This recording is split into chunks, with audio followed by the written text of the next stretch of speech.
김종현의 스포츠.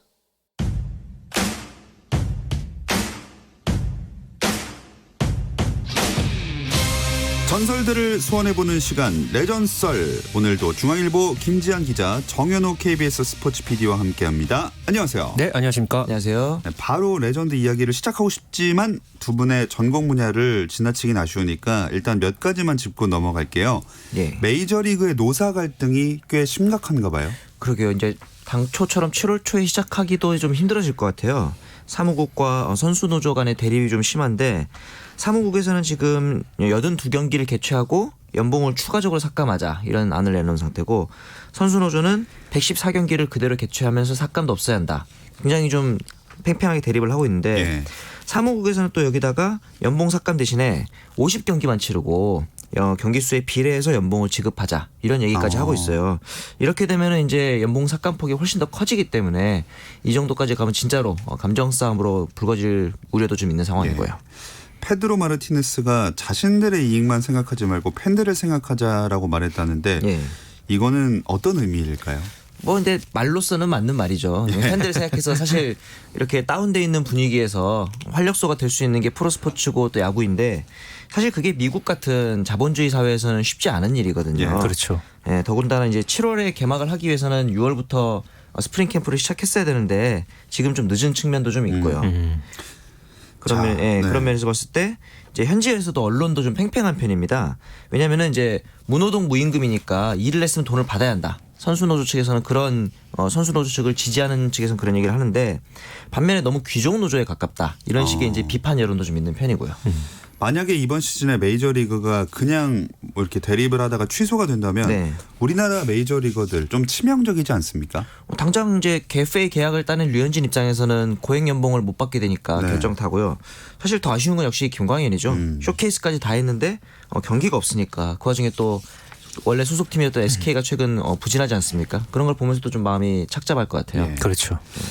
또 다른 스포츠계 어떤 이슈들이 있었는지 김지한 기자가 짚어주시죠. 네, 뭐 메이저리그뿐만 아니라 뭐 아까 이제 스포츠 타임라인에서도 잠시 소개를 해주셨지만은 그 큰 이슈가 그 최근에 그 흑인 남성 네. 이 조지 플로이드 사망 사건이 미국뿐만 아니라 지금 전 세계적으로 이게 뭐 인종 문제라든가 뭐 불평등 이슈 뭐 이런 문제로 같이 번지면서 많은 사람들의 분노를 자아냈는데요. 스포츠계에서도 여기에 대해서 뭐 항의 표시라든가 뭐 여러 가지 그런 입장을 내놓은 그런 선수들이 늘고 있었습니다. 뭐 오늘 같은 경우에도 뭐 마이클 조던 또 타이거 우즈 그리고 세리나 윌리엄스가 일제히 관련한 그런 메시지를 내놨고요. 뭐 아까 그 소개해 주셨지만은 이 복싱의 플로이드 메이웨더 주니어 같은 경우에는 이제 흑인 남성 이 조지 플로이드의 장례식 비용을 직접 부담하겠다 뭐 이렇게 나서기도 했고요. 또 그 독일 프로축구 분데스리가의 이 도르트문트의 이 미드필더죠. 이 제이든 산초가 지난 주말에 이 파더보른과의 원정 경기에서 골을 넣고 나서 이 플로이드를 위한 어떤 그 언더셔츠의 이제 메시지를 적은 게 또 굉장히 화제가 됐었습니다. 뭐 저스티스 포 조지 플로이드라고 해서 플로이드를 위한 정의를 뭐 이런 어떤 글귀를 담기도 했고, 뭐 리버풀 선수들도 뭐 이제 관련한 또 그런 세리머니를 오늘 또 펼쳐 보이기도 했는데, 그 과거에 2016년이었나요? 그때 그 흑인에 대한 그 경찰의 과잉 진압 때문에 그 항의하기 위해서 이 NFL의 그 선수였던 이 콜린 캐퍼닉 이제 무릎 꿇고 이제 국가재창 거부했던 그렇죠. 그런 이제 모습을 또 굉장히 많은 분들이 좀 기억을 하실 텐데, 현재 지금 이 상황이 스포츠계에서는 굉장히 상당히 민감하게 받아들여지고 있고, 그때 당시 상황 이상으로 지금 이 스포츠계 반응이 꽤 무겁게 이어지고 있는 그런 분위기입니다. 네. 특히나 미국 사회에서는 이런저런 시위도 많이 일어나고 있고 참 그 심각한 상황으로 번지고 있는 것 같습니다. 네. 자, 그럼 이제 저희들은 전설들을 소환해보는 시간 레전썰로 들어가 보겠습니다. 지난주 그 한국인 메이저리그 레전드 편을 정현호 스포츠 PD와만 함께 했었는데 이제는 뭐 또 2명씩 가나요? 근데 저희가 이 2명, 그러니까 한 명씩 레전드를 서로 소환을 하다 보니까 항상 시간이 모자랍니다. 그렇죠. 준비한 거 많고 할 얘기는 많은데 시간이 모자라서 저희가 장미란을 모르는 것도 아니고 박찬호를 모르는 것도 아니고 이런 상황이었다 보니까 한 분을 좀 깊게 소환해서 파보는 시간을 가져볼까 했거든요. 그래서 이제 오늘은 한 분을 소환을 해볼까 합니다. 그러면 그 한 분이 과연 오늘 누군가요? 일단 포맷이 바뀌었고요. 예. 뭐 레전드. 그러니까 우리의 스포츠 전설 뭐 사실 여러 선수들을 앞으로 소환하겠지만 네. 이분을 오늘 한번 소환을 하는 게 맞겠다 싶어서 우리에게 정말 친숙한 스포츠 이렇게 뜸을 스타죠. 들이시죠. 예. 영원한 피겨 여왕 김연아 선수를 아하. 첫 번째 픽으로 뽑아서 네네. 모셔왔습니다.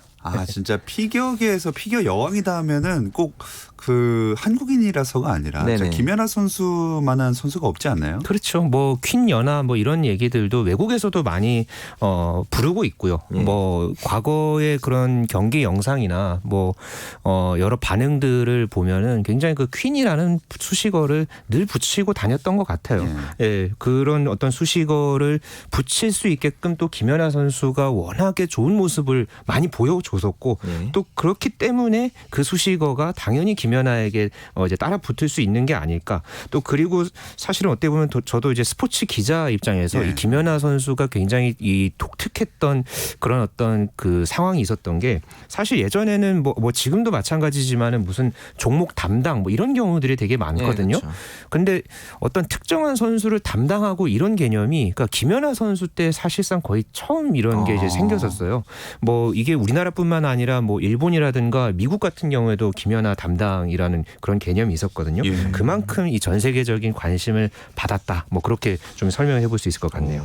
생각보다도 더 많은 영향을 끼친 인물 김연아 선수입니다. 네. 근데 우리가 크게 관심을 갖지 않아서 그랬겠지만 이 질문은 레전설에서 단골 질문인 것 같아요. 그렇죠. 네. 어릴 때부터 남달랐지 않았나요? 네. 그렇죠. 일단은 그 김연아 선수가 피겨를 처음 시작할 때 당시 코치였던 류종현 코치 인터뷰를 보면은 어릴 때부터 지지 않으려는 성격이 있었다. 누구에게든. 그리고 순발력이 굉장히 좋았고 무엇보다 그 7살이라는 어린 나이라고 믿을 수 없을 정도로 자기 몸을 다루는 감각이 좋았다. 이런 표현을 썼는데 이제 그만큼 배우는 입장에서는 굉장히 중요한 거거든요. 네. 어떤 뭐 발에 힘을 줘야 되고 손끝에 힘을 줘야 되고 이런 것들을 코치가 알려준다 해서 바로바로 습득을 한다는 게 능력이 있는 거고 또 어머니가 이런 얘기를 했어요. 이제 김연아 선수한테 너 잘못하면 운동장 100바퀴 돌게 할 거야. 100바퀴 돌아 이런 식으로 시키면은 아이들은 100이라는 숫자는 무섭잖아요. 그렇죠. 세 자릿수. 네. 그래서 그렇게 말하면 겁먹을 줄 알았대요.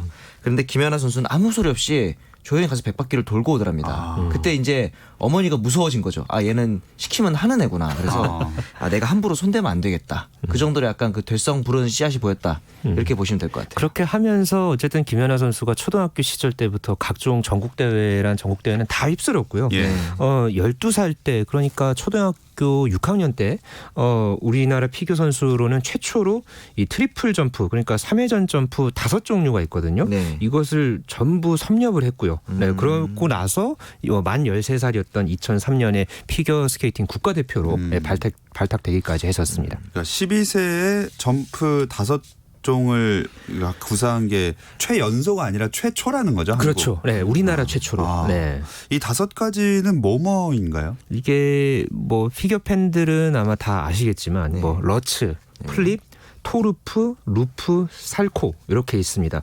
뭐 이제 러츠랑 플립, 토르프 이렇게 세 개의 점프 같은 경우에는 이 피겨 부츠의 발 끝 부분으로 도약을 하는 그러니까 이 발가락에 토를 따서 토 점프라고 네. 하고요.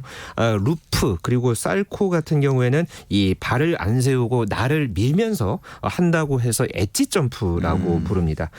또 이제 플립하고 러츠 같은 경우는 서로 회전 방향이 다른데 이 역방향으로 도는 러츠가 이 트리플 점프 기준으로는 기본점이 5.90점으로 가장 높거든요. 네. 이 트리플 러츠를 가장 잘 뛰었던 선수가 김연아 선수였고요.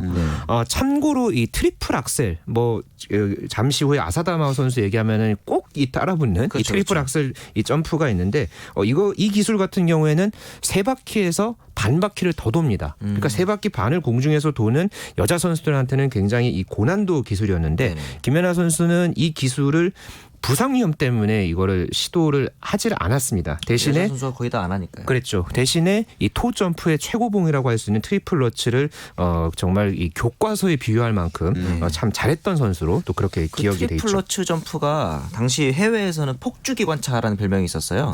왜냐하면 이 러츠는 아시겠지만 그 선행 턴이 없다 보니까 네. 그냥 가속도만으로 점프를 해야 되잖아요. 그만큼 속도가 굉장히 중요한데 사실 김연아하면 사람들이 잘 모르는 게 현장에 가서 경기를 보시면은 진짜 빨라요. 다른 선수들보다 월등히 빠릅니다. 그만큼 기본기가 잘 갖춰져 있어서 해외에서도 보고 저 선수는 뭐 연기도 잘하고 점프도 잘하지만 기본적인 속도가 굉장히 빨라서 연기가 잘 된다. 이런 평가도 또 있었어요. 네. 실제로 보지 못해서 참 아쉽네요. 이런 선수가 피겨 불모지에서 나왔으니까 네. 당연히 사람들이 흥분할 수밖에 없었겠네요. 그렇죠. 당시에 이제 한국 선수 최초로 ISU 공인 국제 대회에서 우승을 했고 주니어 세계 선수권, 세계 선수권까지 이제 재패를 했는데 그럼에도 불구하고 아직까지는 우리나라에서 후원이 별로 없었어요. 왜냐하면 그 전까지만 해도 이제 피겨에 대해서 사람들이 잘 모르기도 하니까 시장성이 떨어질 것이다 이런 생각도 있고 피겨는 또 선수 생명이 짧은 특성도 있는데다가 결정적으로 김연아 선수 이전에 남날이라는 선수가 있었어요. 네. 근데 이 선수에 대해서 후원이 많이 들어왔었는데 선수 생명을 이제 빨리 그만두는 바람에 좀 이제 후원사 입장에서 손해를 보는 케이스가 있었거든요. 네. 그러다 보니까 김연아 선수 입장에서는 전성기에 막 접어들려고 하는데 자비로 이제 투어를 다녀야 되는 그런 그렇죠. 부담이 좀 네. 있었죠. 네.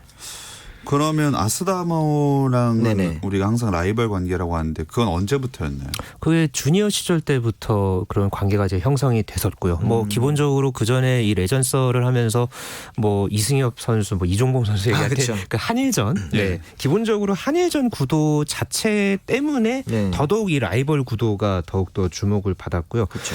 뭐 기자들 사이에서도 사실 한국과 일본 기자들 사이에 그 전에 뭐 축구 한일전이라든가 야구 한일전도 굉장히 치열했지만은 이 축구 야구 한일전보다가 더 치열했던 게 이 피겨 스케이팅 이 두 선수의 김연아와 아사다마오 선수의 이 취재 전쟁이 이때 정말 아주 치열했던 그런 또 이 기억도 있습니다. 네. 김연아와 아사다마오의 경쟁 관계 이야기 잠시 쉬었다 와서 더 나눠보겠습니다. 스포츠 잘 압니다. 김정현의 스포츠.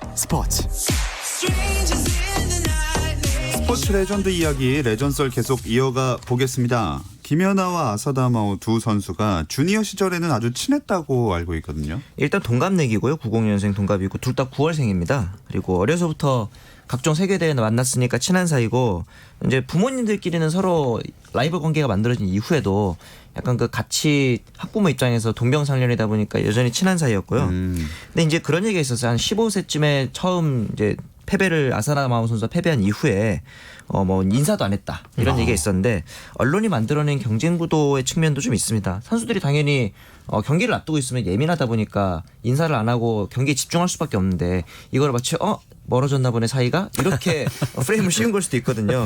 어떻게 보면 그냥 발전을 위한 좋은 경쟁이었다 이렇게만 보셔도 괜찮았을 것 같다는 생각이 듭니다. 네. 뭐 나중에 또 다루겠지만은 이 소치 동계올림픽 끝나고 나서 김연아 선수가 이런 말을 한 적이 있었어요. 네. 이 아사다마오와의 인연에 대해서 어떻게 생각하냐 이렇게 질문을 하니까 김연아 선수가 이렇게 얘기했습니다. 징하다. 징하다. 정말 징하다. 뭐 이렇게 얘기를 했었고요. 또 그 올림픽 그 기자회견 때도 우리 둘처럼 이렇게 오랫동안 경쟁하고 비교당했던 선수들은 없었을 것이다. 뭐 이렇게 이야기를 했는데 사실 뭐 여러 선수들이 또 피겨스케이팅 같은 경우에는 특히나 개인 종목이잖아요. 그렇죠. 예, 그럼에도 이 계속해서 또 매번 새로운 선수들이 나오고 그런 과정 속에서 이 김연아와 아사다마오가 그만큼 또 이 나름대로 긴 시간 동안 거의 10년에 가까운 그런 시간 동안 주니어 시절부터 시니어 때까지 정말 또 이렇게 경쟁 구도를 꾸준하게 또 잘 해왔으니까 예, 그만큼 또 많은 관심을 갖지 않았을까 뭐 그렇게 좀 생각을 해봅니다. 근데 주니어 시절부터 시니어 데뷔 초반까지는 김연아 선수보다 아사다마오가 조금 더 성적이 좋았다 이런 얘기도 있던데요. 이게 왜냐하면 이제 주니어 때는 아무래도 감정 연기라든가 이런 것보다는 기본적인 기술을 평가 점수는 높거든요. 근데 이제 앞서 말씀하신 것처럼 악셀이라든가 이런 기술을 갖춘 아사다마오 좀 더 유리하다고 평가가 있었는데 이제 2006년부터는 평가가 좀 달라져요. 2006년 그랑프리 파이널에서 김연아가 처음으로 이제 1위를 했는데 이후로는 이제 주니어 폼에서 16전 6승 10패로 김연아 선수한테 아사다마오 조금 밀리는 그런 모양새가 있었는데 이제 뭐 밀렸다고는 하지만은 이후로 이제 김연아와 아사다마오를 제외하고는 세계적으로도 거의 그 이 두 선수를 따라올 선수 없었다. 네. 뭐 캐나다의 캐롤리나 코스트너가 있었지만 유로 대회에서만 거의 우승을 한 수준이었으니까 세계 레벨에서는 이 둘이 소위 말해서 다 했다. 이렇게 보셔야 될 것 같아요. 그럼 김연아 선수만 없었다면 아사다마오 선수가 세계 최강이다 이렇게 자리매김하고 있겠네요. 뭐 그래도 아사다마오 선수가 뭐 필생의 기술, 뭐 그 트리플 악셀이라고 하죠. 네. 그거를 뭐 고집하지 않았다면은 조금 더 김연아와 아사다마오의 이 경쟁 구도가 더 재밌지 않았을까, 뭐 이런 이야기들도 사실 많이들 이제 했었는데요. 네.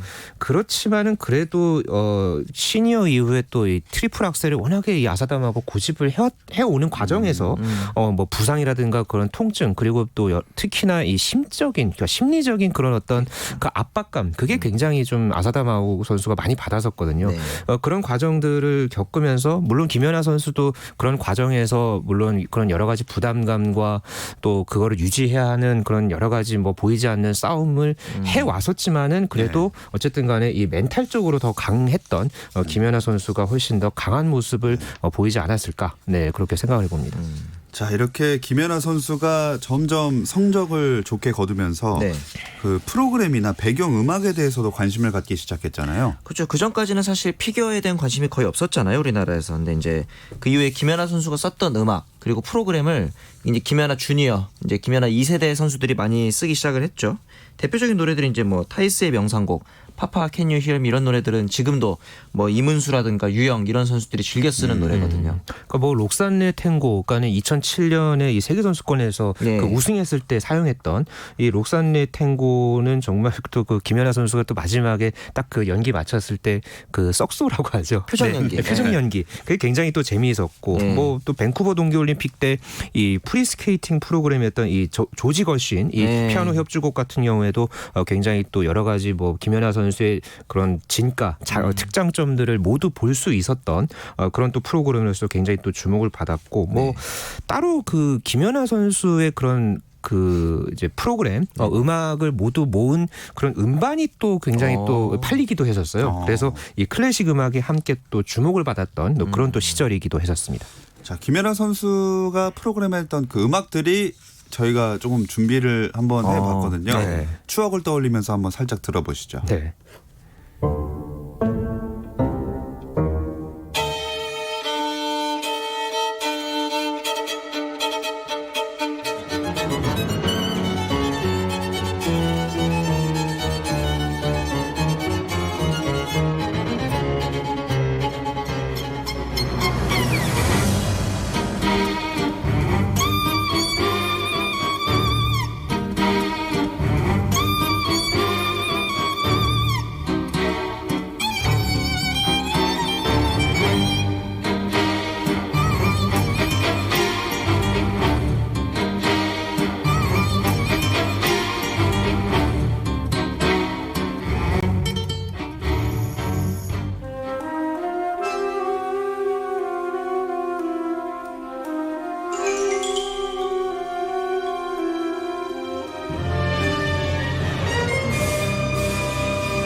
네, 시작되니까 두 분이 갑자기 클래식 FM 같다고 하셨는데 아마 네.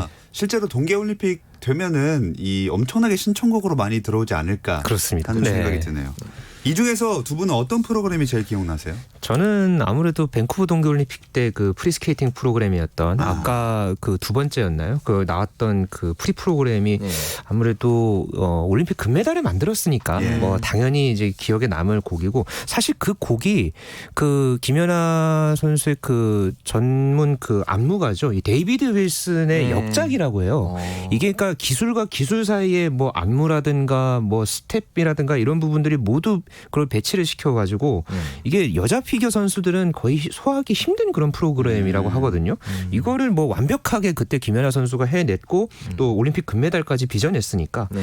그걸 또 그렇게 또 소화하고 나서 우는 모습 또 지금 생각해 보니까 굉장히 또 짜릿하게 남아 있네요. 그 앞에 있었던 그 쇼트 007 음악 있잖아요. 저는 제임스 그거 본드 메들리. 그렇죠. 네. 그 007 음악 올블랙 의상으로 딱 입고 나와가지고 굉장히 또 연기를 하고 마지막에 그 시그니처 포즈라고 하죠. 그렇게 네. 딱 썩소 아까 말씀하신 네, 썩소 썩소에다가 손 그런 이렇게 표정. 해가지고 그렇죠. 네, 맞다. 네. 총 쏘는 모습. 총 쏘는 모습. 그런 모습을 보면서 사실 김연아 선수가 그런 약간 보이시한 매력도 가지고 있구나라는 것도 알게 됐던 점이었죠. 그렇죠.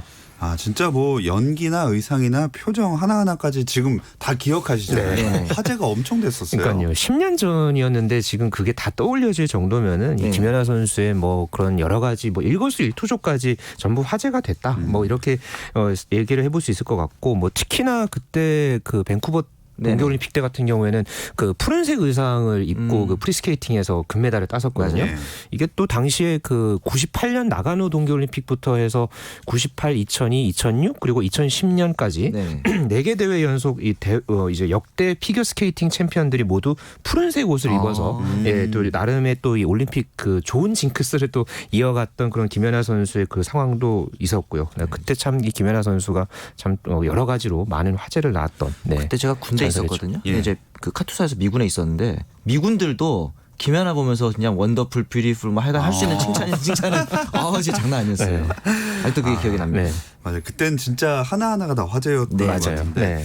금메달 딴 거랑 의상 이런 것도 많이 기억나지만 꼭 네. 짚어봐야 될 게 또 기록 아니겠습니까? 그렇죠. 그 최초와 최고 기록 세웠던 거 어떤 것들이 있나요? 네, 뭐 김연아 선수가 국내 최초, 뭐 최고 이런 여러 가지 기록들은 다 갖고 있다고 보면 되겠고요. 뭐 네. 사실 3년 전에 깨지긴 했지만은 당시 이 밴쿠버 동계올림픽 때 세웠던 이 합계 점수 228.56점은 7년 동안 이제 여자 피겨 스케이팅 싱글 점수 역대 최고점으로 기록이 됐었고 김연아 선수가 세운 여러 가지 기록들 중에 가장 의미 있는 기록이 뭐가 있냐면 올 포디움이라고 있습니다. 그러니까 네네.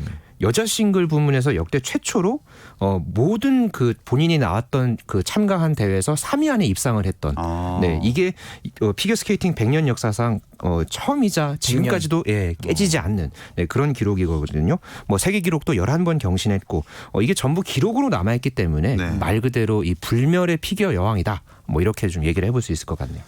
자, 저희가 한 주에 끝내려고 김연아 선수 한 명만을 골라봤는데 네. 도저히 또 얘기가 넘치죠? 김연아 줄 선수는 알았습니다, 저는. 네 이렇게 될 줄 알았고요. 뭐 다음 주 그 다음 주까지도 갈 수 있을 것 네. 같아요. 네. 그래서 다음 주에도 한번 계속 이야기해 보도록 하겠습니다.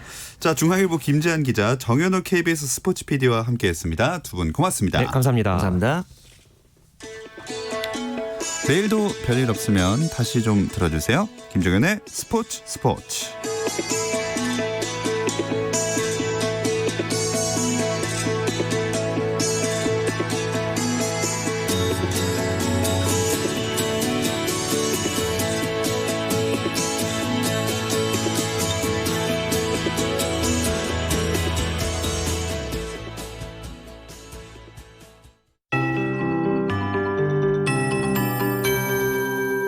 KBS 50